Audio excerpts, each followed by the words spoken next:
आप सब ठीक होंगे। आज हम करेंगे पुनरावर्तन। पुनरावर्तन में हमारा चैप्टर नंबर है 2। चैप्टर नंबर है 2, न्याय मंत्री, जिन्होंने लिखा है सुदर्शन जी ने। सुदर्शन जी ने न्याय के बारे में बहुत अच्छी चीज हमें बताई गई है, जिनका जन्म हुआ था 1896 में और उनका देहांत हुआ था 1968 में। उनके बारे में पहले हम थोड़ी सी जानकारी प्राप्त कर लेते हैं। सुदर्शन जी का मूल वास्तविक नाम बद्रीनाथ शर्मा था। उनका जन्म मैंने आपको पहले बताया कि उनका जन्म 1896 में हुआ था। पंजाब राज्य के सियालकोट नामक स्थान में हुआ था। बचपन से ही उनकी कहानियां लिखना प्रारंभ करते थे। उन्होंने बचपन से ही कहानियां लिखना चालू कर दिया था। पुष्पलता, सुप्रभात, परिवर्तन, पनघट, नगीना आदि उनकी सुप्रसिद्ध कहानी ग्रंथ है। उनका एकमात्र उपन्यास था भागवती।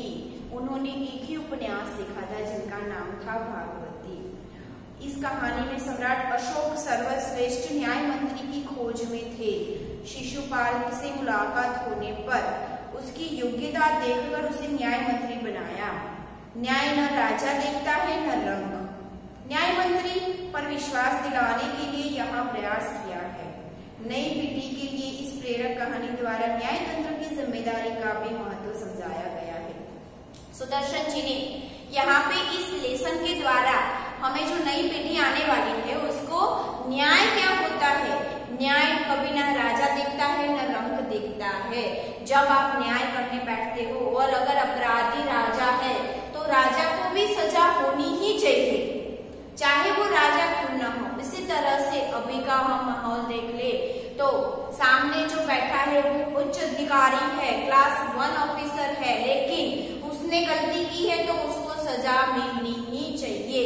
इस कहानी के द्वारा हमें ये प्रेरणा मिलती है। यहाँ पे सम्राट अशोक की बात की गई है। सम्राट अशोक अपने राज्य के लिए एक बहुत अच्छा न्याय मंत्री ढूंढ रहे थे, लेकिन उनको वफादार और सही न्याय मंत्री मिलना मुश्किल हो गया था। वो ढूंढते ढूंढते एक बार होता है कि एक ब्राह्मण के घर पे आ जाते हैं। उन्होंने वेश बदल कर लिया था, इसलिए ब्राह्मण पहचान नहीं पाता है कि ये राजा है, राजा अशोक है। ब्राह्मण को पता चलता नहीं है। वो ब्राह्मण के घर पे आते हैं और बोलते हैं मैं अतिथि हूँ, अभी रात हो चुकी है, तो क्या आप मुझे आपके घर पे रहने के लिए थोड़ा टाइम देंगे, आश्रय देंगे। आपको पहले बता दिया जाए कि जब ये टाइम था अशोक वाला, अभी तो हमें होटल्स मिल जाती है ठहरने के लिए, लेकिन पहले के जमाने में होटल्स लॉज नहीं हुआ करती थी। अगर लोग पदयात्री यात्रा कर रहे हैं, अभी तो अगर हमें यहाँ से मुंबई जाना है, यहाँ से दिल्ली जाना है तो 1-2 घंटे में बाय प्लेन हम पहुंच जाते हैं, लेकिन पहले सफर करना इतना आसान नहीं था। पहले के जमाने में सफर करना इतना आसान नहीं था। लोग घोड़ों पर या पैदल चलकर सफर किया करते थे, या बैलगाड़ी थी, बैलगाड़ी में जाके भी सफर किया करते थे। ज्यादातर घोड़े यूज किया जाते थे, हॉर्सेस। तो अशोक भी सफर में निकले थे। किस सफर में निकले थे? वो अपने न्याय मंत्री को ढूंढ रहे थे। सफर करते करते एक बार वो यहाँ पे पहुंच जाते हैं और रात का समय था। रात के समय में सफर करना अशोक को ठीक नहीं लगा, इसलिए वो ब्राह्मण के घर पे रुकते हैं। अब उसका जो आगे की कहानी है वो हम इस लेसन के द्वारा सीखेंगे, इस पाठ के द्वारा हम आगे सीखेंगे। संध्या का समय था, चारों ओर अंधकार फैल चुका था। ऐसे में किसी ने बाहर से दरवाजा खटखटाया। संध्या का समय यानी शाम का समय हो चुका था। बहुत अंधेरा छा गया था, चारों ओर अंधेरा छा चुका था। ऐसे टाइम पे किसी ने बाहर से दरवाजा खटखटाया। कौन है? जैसे कि हमारे डोर की डोरबेल बजती है तो हम स्वाभाविक तरीके से पूछते हैं कि कौन है। वैसे ही यहाँ पे शिशुपाल नाम का जो ब्राह्मण था उसने भी पूछा कि कौन है। ब्राह्मण शिशुपाल ने थोड़ा सा दरवाजा खोलते हुए पूछा। उसने थोड़ा सा दरवाजा खोला और पूछा कि भाई कौन हो? एक परदेशी बाहर से आवाज आई। जैसे ही उसने थोड़ा सा दरवाजा खोला, बाहर से आवाज आई कि एक परदेशी हो। परदेशी यानी और देश का रहने वाला इंसान, जो इस देश में नहीं रहता है, दूसरे देश में रहता है, उसे बोलता है परदेशी। विदेशी भी बोला जाता है। बाहर से आवाज आई, क्या मुझे रात काटने के लिए स्थान मिल जाएगा? और बाहर जो आदमी खड़ा है वो पूछता है कि मुझे रात काटनी है, तो रात काट काटने के लिए मुझे क्या यहाँ पे कोई स्थान मिल सकता है?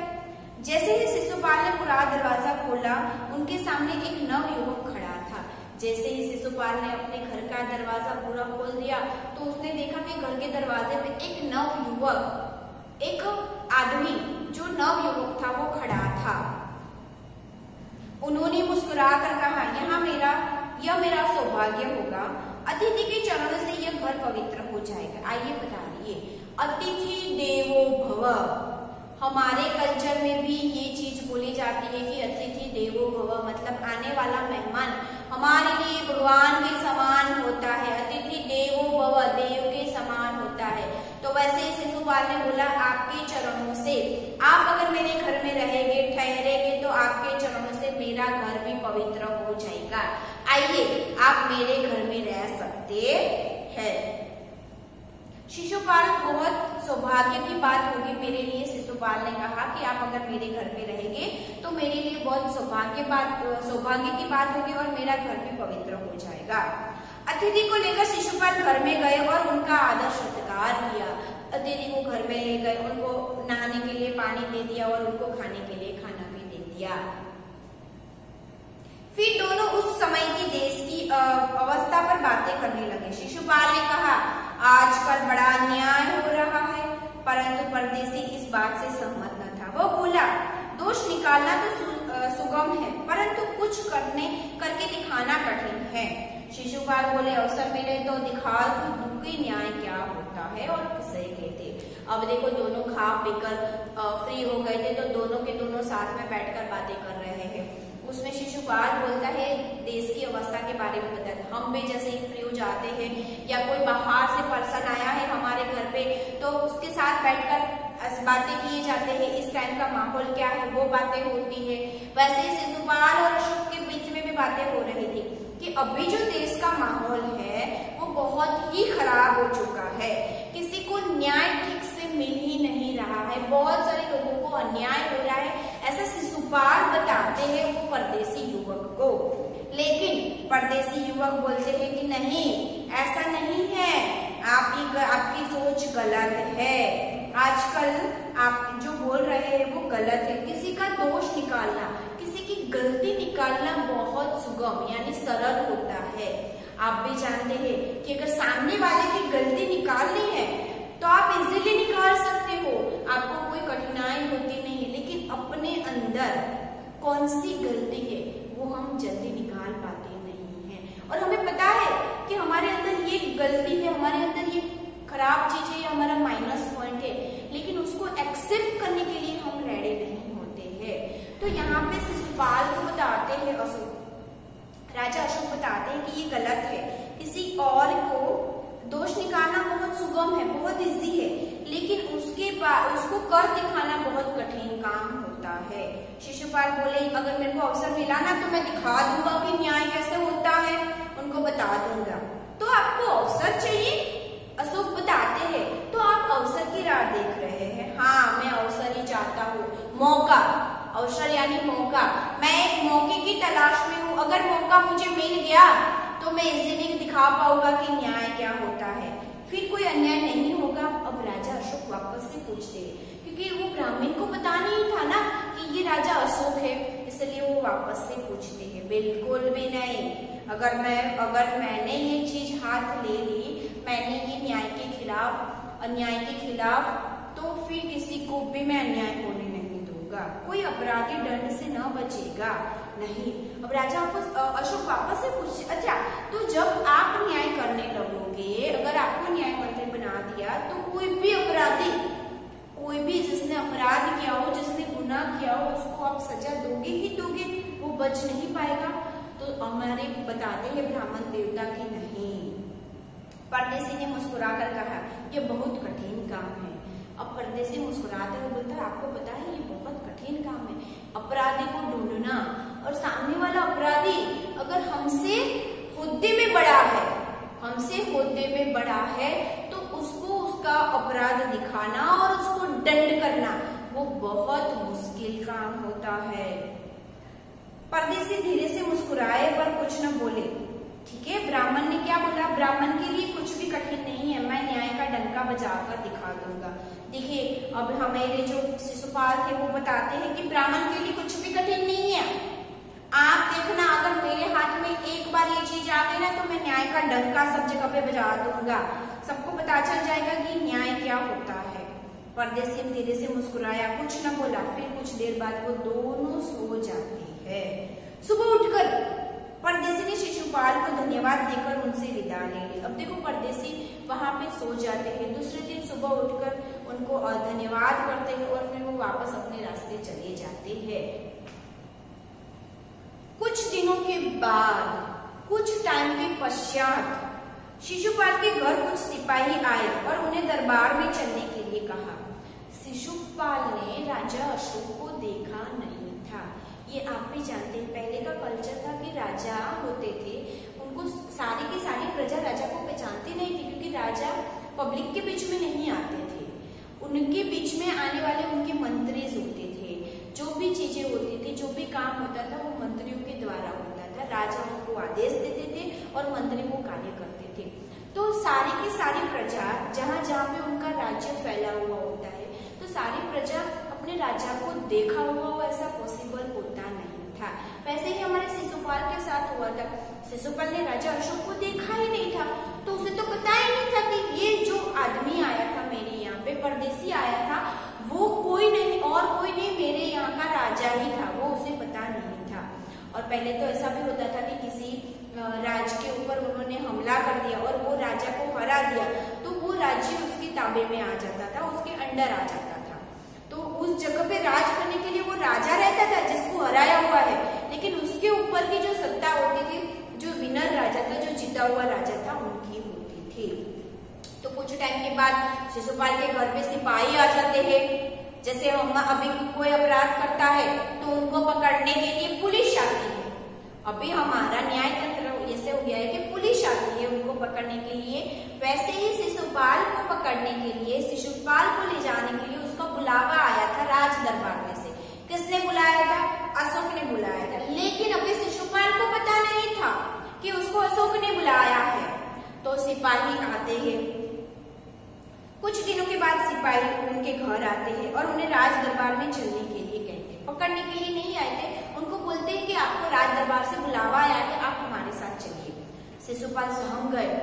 उसको तो बहुत ऐसा हो गया कि मैंने ऐसा कौन सा काम कर दिया तो मुझे सिपाही लेने आए हैं, राज दरबार में से बुलावा आया है। वे समझ नहीं सके कि सम्राट ने उन्हें क्यों बुलाया है। कहीं उस परदेसी ने तो सम्राट से झूठी सच्ची शिकायत नहीं कर दी। दरबार में पहुंचकर शिशुपाल का कलेजा धड़कने लगा जब उन्होंने देखा कि परदेसी ही ऐसा अशोक सम्राट है।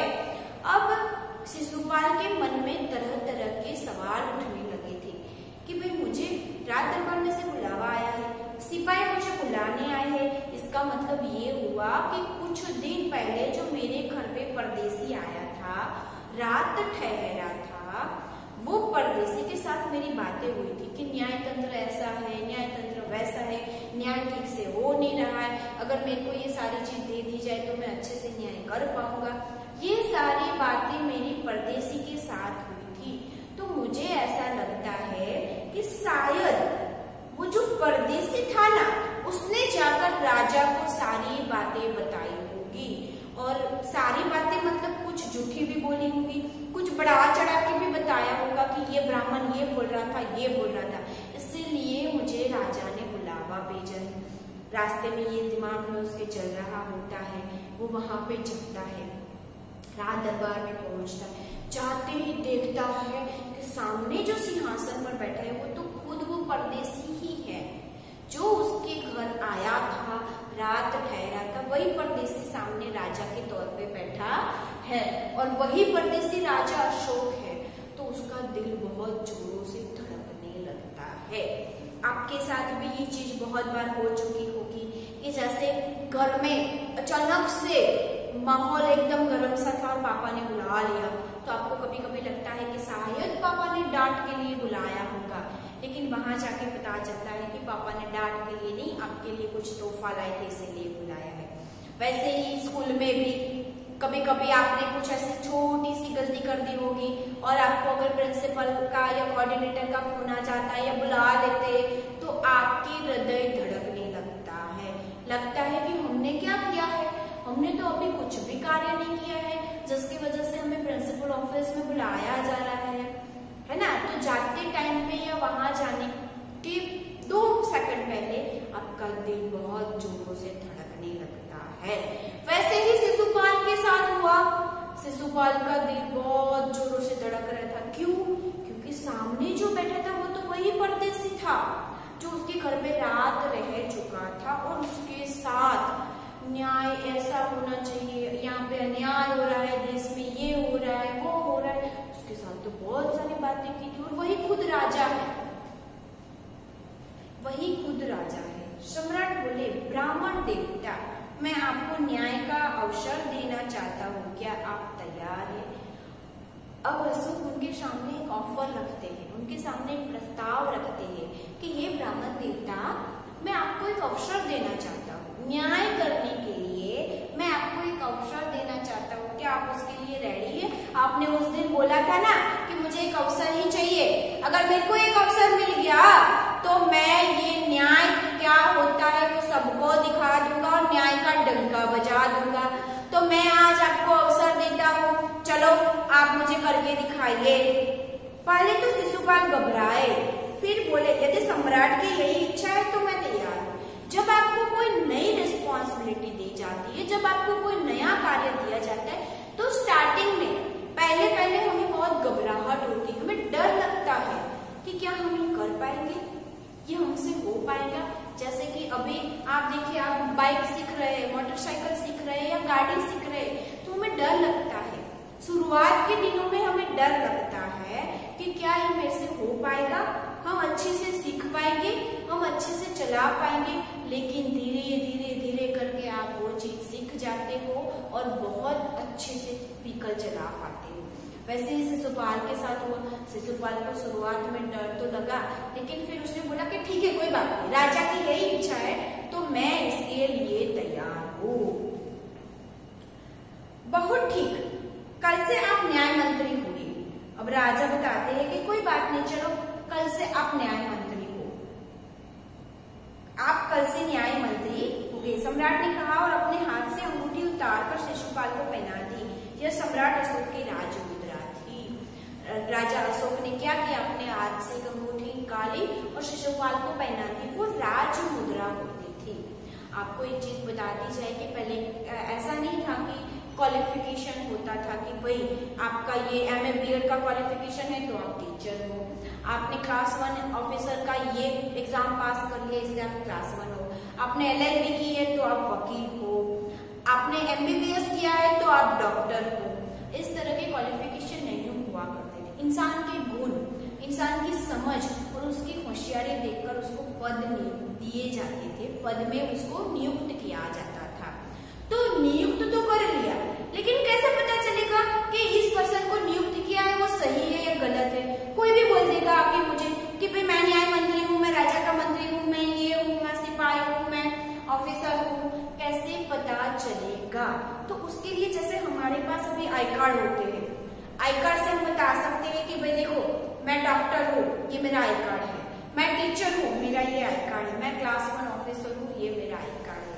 वैसे ही अभी जैसे आई कार्ड है, वैसे ही पहले के जमाने में राजमुद्रा हुआ करती थी। राजा के द्वारा जो व्यक्ति नियुक्त किया जाता है उसको राजमुद्रे दी जाती थी, जहाँ पे राजा का कोई निशान, कि मतलब अशोक ने दिया है तो यस, चावड़ा वंशज ने दिया है तो ये है, चावड़ा वंशज की अलग थी, सोलंकी वंश की अलग हुआ करती थी, गजनी ने अपनी राजमुद्रा बनाई थी, वो अलग हुआ करती थी। वैसे ही अशोक की राजमुद्रा थी।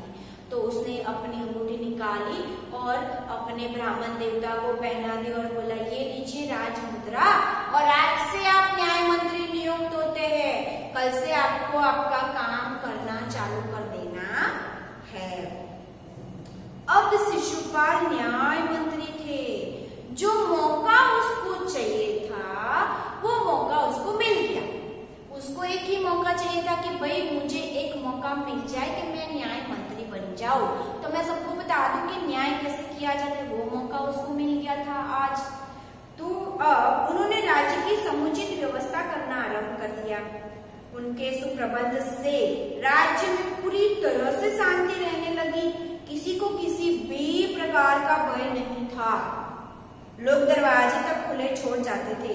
चारों तरफ न्याय मंत्री के सुप्रबंध और न्याय की धूम मच गई। सुप्रबंध यानी अच्छी तरह से प्रबंध करना, अच्छी तरह से उसको मैनेज करना, उसे बुलाया जाता है सुप्रबंध।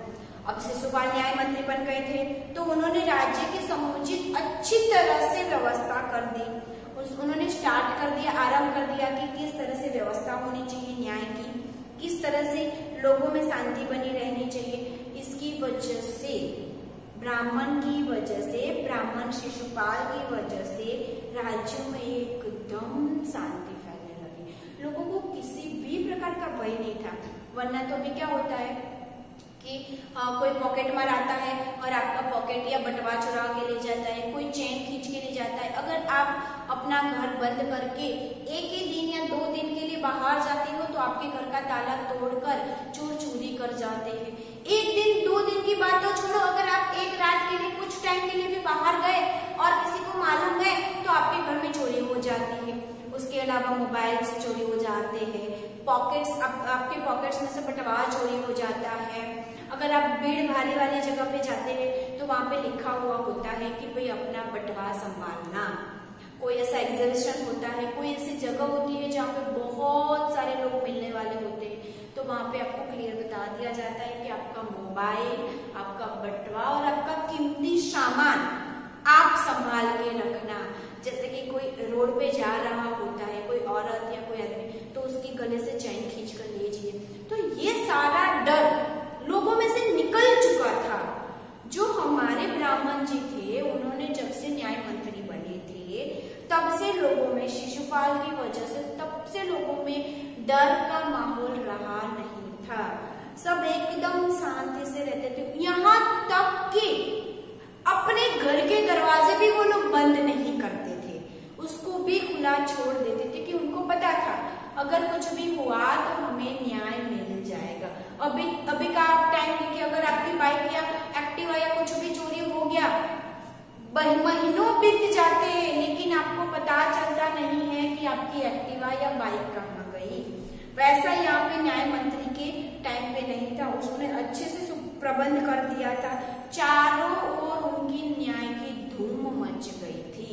चारों ओर सब लोग उनकी तारीफ पे तारीफ कर रहे थे कि भाई उन्होंने बहुत अच्छे से काम संभाला है। वो प्रसिद्ध होने लगे थे, उनका न्याय प्रसिद्ध होने लगा था, उनका न्याय करने का तरीका प्रसिद्ध होने लगा था।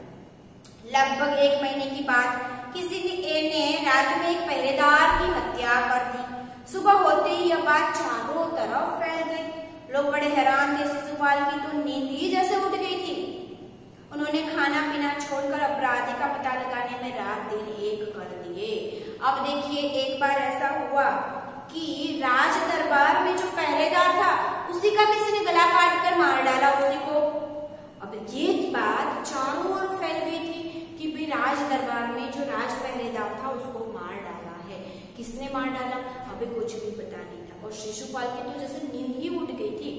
अगर आपको कोई भी रिस्पॉन्सिबिलिटी दी गई है और उस रिस्पॉन्सिबिलिटी में, वही कार्य करने में जब आपसे कोई नहीं गलती होती लेकिन दूसरों से गलती होती है और उसका इल्जाम आप पे लगता है, तो आप उसको सही करने के लिए या ये किसने किया है ये ढूंढने के लिए आप रात दिन इकट्ठा कर देते हैं। वैसे ही यहाँ पे हुआ शिशुपाल के साथ। शिशुपाल के होते हुए राज दरबार के जो पहरेदार थे उसकी हत्या कर दी, तो उसकी तो नींद ही उड़ गई थी। उसने खाना पीना छोड़ दिया और ये ढूंढने में लग गया कि इसकी हत्या किसने की है, इसको किसने मारा।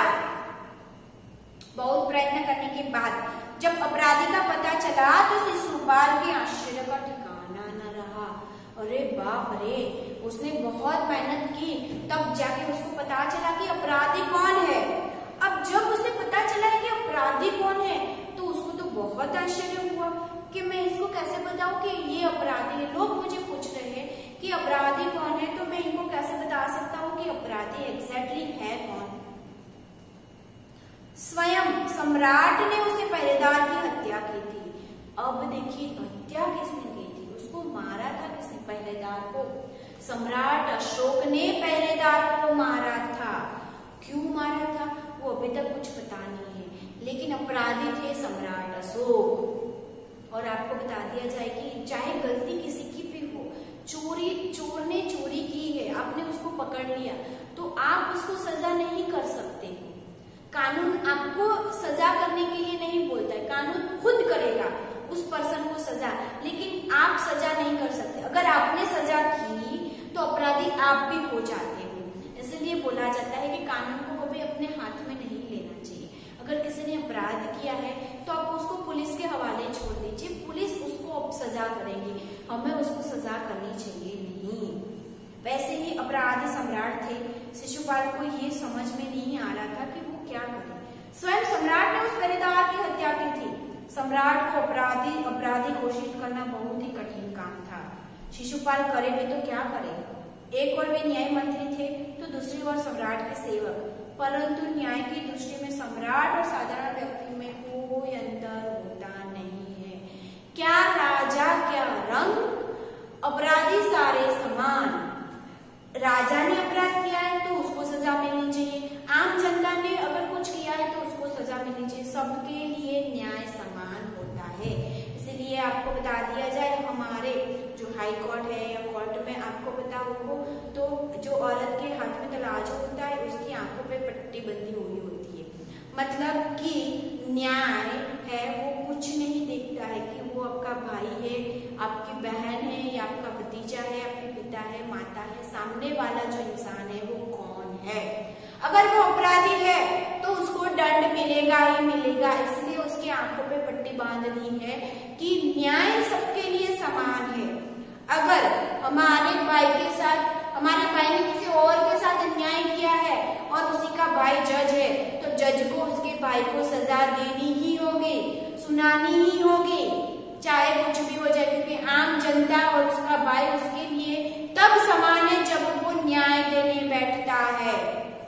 वैसे ही शिशुपाल ने बताया कि सम्राट और अपराधी दोनों मेरे लिए समान है। सम्राट नो डाउट कि मैं अभी न्याय मंत्री हूँ, और किसका न्याय मंत्री हूँ तो सम्राट का न्याय मंत्री हूँ, लेकिन जब मैं न्याय करने बैठता हूँ तो मैं ये नहीं देखूंगी कि ये सम्राट है इसलिए मैं इसको कुछ भी नहीं करूंगा, सजा नहीं दूंगा, ये आम जनता है तो मुझे उसको सजा देनी है।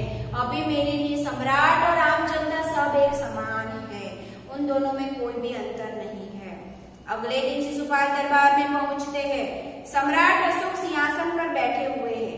आते ही उन्होंने शिशुपाल से पूछा, अपराधी का पता चला?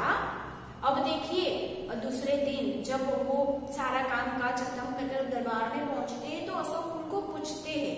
दरबार में सब लोग बैठे हुए हैं।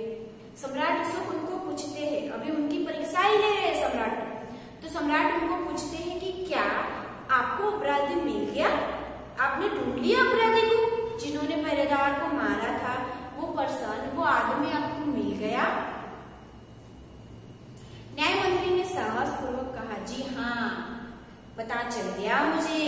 देखो उसमें कितनी हिम्मत थी, वो ब्राह्मण में, शिशुपाल में कितनी ज्यादा हिम्मत थी कि उसने सच का सामना किया और बोला, साहस से उसने बताया कि हाँ मुझे पता चल गया कि किसने इसको मारा था, पहरेदार को किसने मारा था वो मुझे पता चल गया है, तो फिर उसे उपस्थित करो। अशोक बताते हैं, ठीक है, आपको पता चल गया है तो उसको यहाँ पे हाजिर करो, उसको यहाँ पे उपस्थित करो। न्याय मंत्री कुछ रुके, फिर अपने उच्च अधिकारियों को संकेत करते हुए बोले, धनवीर, इन्हें गिरफ्तार कर लो, मैं आज्ञा देता हूँ।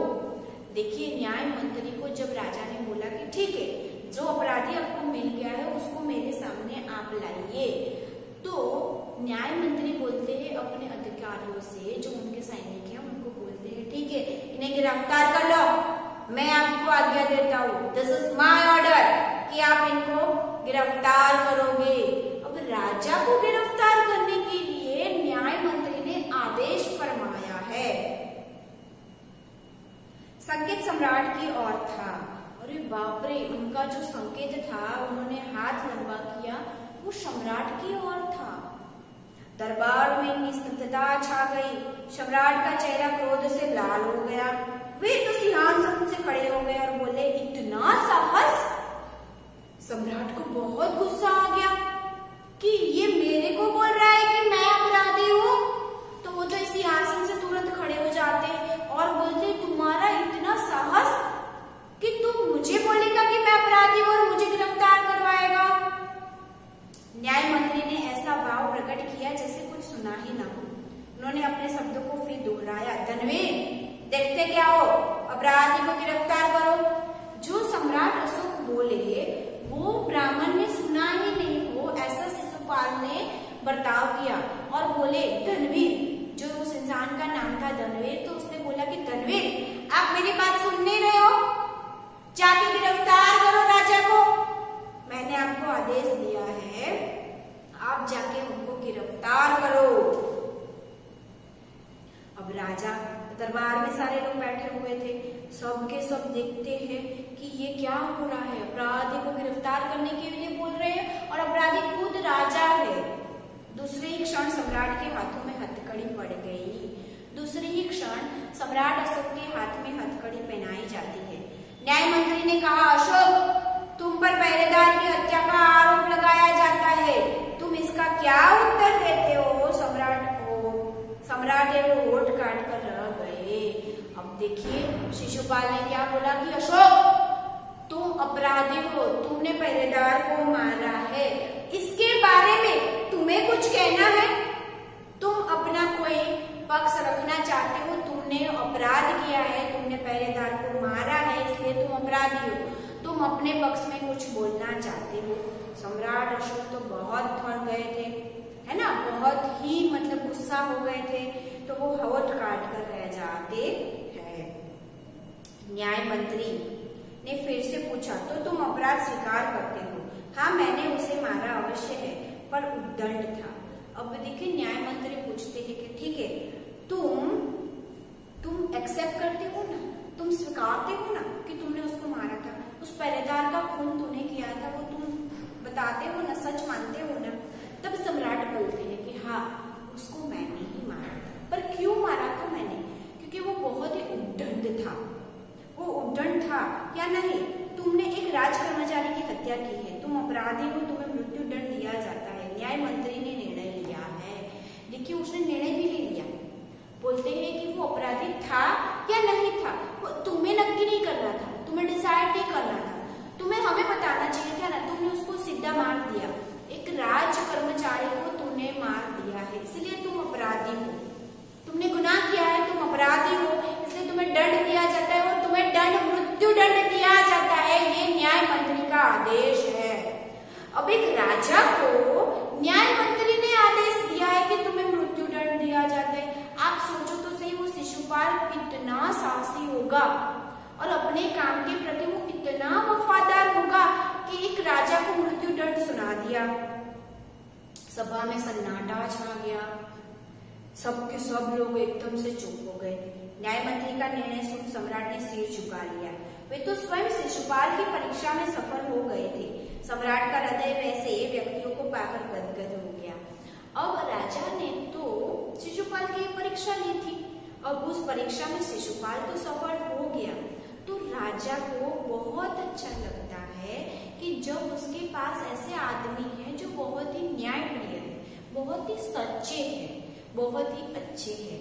ऐसे इंसान को पाकर राजा एकदम से गदगद हो जाते हैं, एकदम से वो भाव विभोर, एकदम प्रेम से भाव से विभोर हो जाते हैं। वो एकदम से ऐसा हो जाता है कि अरे वाह, ये इंसान कैसा इंसान है कि जो मेरे को भी न्याय करने के लिए मुझे भी वो फांसी की सजा दे सकता है, मृत्यु दंड दे सकता है, तो ये अच्छा न्याय ही करता है। तभी न्याय मंत्री का संकेत पाकर एक कर्मचारी सम्राट अशोक की सोने की मूर्ति लेकर उपस्थित हो जाता है। तब न्याय मंत्री बोलते हैं कि आपको मृत्यु दंड दिया जाता है, तो सब में सन्नाटा छा जाता है, राजा भी एकदम भाव विभोर हो जाते हैं। फिर तब जाके न्याय मंत्री अपने आदमियों को बोलता है कि वो मूर्ति ले आओ। तो वो मूर्ति आती है, तो वो सोने की मूर्ति थी, राजा अशोक की सोने की मूर्ति थी। न्याय मंत्री ने खड़े होकर कहा, सज्जनों, यह सच है कि मैं न्याय मंत्री हूँ और यह भी सच है कि अपराधी को दंड मिलना चाहिए, परंतु अपराधी और कोई नहीं, स्वयं सम्राट है। अब देखो खड़े होकर बताते हैं सभा को कि देखिए मुझे पता है कि मैं न्याय मंत्री हूँ, मुझे न्याय करना चाहिए और यहाँ पे अपराधी राजा खुद ही है, सम्राट अशोक ही है, तो उनको दंड तो मिलना ही चाहिए, चाहे वो राजा हो या रंक हो, सब मेरे लिए समान है, उनको दंड मिलना चाहिए। परंतु अपराधी कोई नहीं, स्वयं सम्राट है। शास्त्रों में राजा को ईश्वर का रूप माना गया है, इसलिए उसे ईश्वर ही दंड दे सकता है। अब हमारे शास्त्रों में बताया गया है कि जो राजा होते हैं वो ईश्वर के समान होते हैं, तो ईश्वर को दंड हम नहीं दे सकते हैं। भगवान ने अगर गलती की है तो भगवान को हम सजा नहीं दे सकते हैं, भगवान को भगवान ही सजा देंगे, इसलिए ईश्वर को ईश्वर ही दंड देंगे। एवं मैं आज्ञा देता हूँ कि सम्राट को चेतावनी देकर छोड़ दिया जाए और उनके स्थान पर इस सोने की मूर्ति को फांसी पर लटका दिया जाए, जिससे लोगों में शिक्षा मिले। देखिए उनकी न्यायप्रियता, वो क्या बोलते हैं, एक राजा को तो मैं दंड दे नहीं सकता क्योंकि वो हमारे भगवान के समान है, लेकिन दंड तो मिलना ही चाहिए, तो अब किसको दंड दिया जाए, तो राजा अशोक की सोने की मूर्ति है उसको फांसी पर लटकाया जाएगा, ताकि लोगों को शिक्षा मिले, ताकि लोगों को समझ में आए कि आम जनता या कोई भी हो उसको सीधा मृत्यु दंड देना चाहिए नहीं। और राजा अशोक को चेतावनी देकर छोड़ दिया जाता है। न्याय मंत्री का न्याय सुनकर लोग जय जयकार कर उठे। जब सब लोग चले गए तो शिशुपाल ने राजमुद्रा सम्राट के सामने रख दी और बोले, महाराज यह राजमुद्रा वापस ले लो, मुझे यह बोझ नहीं उठा जाएगा। बोले कि मुझसे ये बोझ उठाया जाएगा नहीं, आप ये राजमुद्रा को अपने पास ही रखिए, अपने पास ही रखिए, ये काम मुझसे होगा नहीं। जब सारे राजदरबार से सब लोग चले जाते, सबसे पहले तो उसकी न्यायप्रियता को देखकर सब उसकी जय जयकार करते हैं, लेकिन सब लोग जब चले जाते हैं तब शिशुपाल राजा अशोक से बोलते हैं कि हे प्रभु, आपने जो मुझे राजमुद्रा दी थी, आपने मुझे जो अंगूठी दी थी, वो आप वापस ले लीजिए, इसका जो बोझा है वो मुझसे सहा जाता नहीं है। एक राजा को मैं कैसे दंड करूं, मैं एक राजा को कैसे सजा कर सकता हूँ, ये मुझे समझ में नहीं आता था, ये बहुत बड़ा बोझा है, आप इसको अपने पास ले लीजिए, मुझे ये चीज करनी नहीं है। अशोक ने सम्मान भरी दृष्टि से उनकी ओर देखते हुए गदगद कंठ से कहा, आपने मेरी आंखें खोल दी, आपका एक साहस अप्रशंसनीय है, यह बोझ आपके अतिरिक्त और कोई नहीं उठा सकता। न्याय मंत्री निरुक्त हो गए हैं। अब राजा अशोक को बहुत प्राउड फील होता है अपने शिशुपाल के, जो उसने चुना था शिशुपाल को न्याय मंत्री में, तो अपने नतीजे पर, अपने निर्णय पर उनको बहुत ही खुशी होती है और वो बोलते हैं, देखिए शिशुपाल, मैंने तो न्याय मंत्री नियुक्त कर दिया है, अब आप ही को रहना है, आपके जैसा न्याय मंत्री मुझे मिलना पॉसिबल नहीं है, इसीलिए न्याय मंत्री तो आप ही रहने वाले हो, न्याय तो आप ही को ही करना है, ये मैं वापस लेने वाला नहीं हूँ, आप ही न्याय मंत्री हो, मैंने तो न्याय मंत्री चुन लिया है। और एक चीज और बता दूं, आपने मेरी आंखें खोल दी, मुझे ऐसा लगता था कि एक राजा ने अपराध किया है तो न्याय मंत्री उसको कैसे दंड दे सकता है, एक राजा ने अपराध किया है तो उसका मंत्री राजा को कैसे दंड दे सकता है, लेकिन आज आपने मेरी आंखें खोल दी। जब आप न्याय करने बैठते हो तो सामने कौन है वो आप नहीं देखते हो, जो अपराधी है उसको ही दंड मिलना चाहिए, ये जो आपका निर्णय है वो मुझे बहुत अच्छा लगा, इसकी वजह से आज मेरी आंखें खुल गई, सही परिस्थिति जो सारी होती है वो मुझे आज समझ में आ गई। आज मुझे ऐसा लगता है कि मैंने जो न्याय मंत्री चुना था वो सही ही थे। आप एक अच्छे न्याय मंत्री हो, आपको मैं यहाँ से कहीं नहीं जाने दूंगा, ये बोझा आपके अतिरिक्त और कोई उठा भी नहीं पाएगा, आपके अतिरिक्त इतना अच्छा न्याय कोई कर भी नहीं पाएगा, इसलिए मैं आपको आज न्याय मंत्री नियुक्त करता हूँ और आप ही को न्याय मंत्री रहना है, ऐसे बोलते हैं। और सम्राट अशोक को राजमुद्रा उनको वापस कर देते हैं। यहाँ पे हमने देखा कि एक राजा अपराधी थे, फिर भी न्याय मंत्री ने ऐसा नहीं देखा कि सामने एक राजा खड़े हैं तो उनको उनके अपराध की सजा देनी चाहिए या नहीं देनी चाहिए, उन्होंने तो एक ही चीज देखी थी कि मुझे न्याय करना है, मुझे जो भी अपराधी है उसको न्याय करना, उसको दंड देना है और जो पहरेदार मर गया है उसको न्याय करना है। हालांकि राजा अशोक ने बताया था कि जो पहरेदार को मैंने मारा है वो बहुत ही उद्दंड था, वो बहुत ही गलत था, इसलिए मैंने उसको मार दिया। उसके बिहेवियर की वजह से, उसके वर्तन की वजह से मैंने उसको मारा है। लेकिन शिशुपाल ने बताया कि अगर वो उद्दंड था तो आपको उसको और सजा करनी थी, आपको उसको और दंड देना था, आपको उसको मृत्यु दंड देने का अधिकार नहीं है। यहाँ पे हमें पता चलता है कि एक राजा थे, फिर भी उनको ये अधिकार नहीं था कि उनके राज्य में वो गलत तरीके से न्याय करें, है ना। यहाँ पे न्याय मंत्री ने ये साबित कर दिया कि अगर हम सच्चे हैं और हम सच्ची निष्ठा से अपना कार्य करते हैं तो चाहे कुछ भी हो जाए, चाहे हमारे सामने कैसे भी इंसान क्यों ना आ जाए, अगर हमारी न्याय प्रियता, अगर हमारी सच्चाई, हमें ऑनेस्टी है तो हमें कोई भी हरा पाएगा नहीं। यहाँ पे हमारा पाठ नंबर 2 पूरा होता है। न्याय मंत्री, जो अशोक ने अच्छे से न्याय मंत्री को ढूंढा था और नियुक्त किया था, वो अपने कार्य में सफल हो जाते हैं और राजा अशोक को एक अच्छा न्याय मंत्री मिल जाता है। यहाँ पे हमारा पुनरावर्तन पार्ट 2 पूरा होता है। आभार।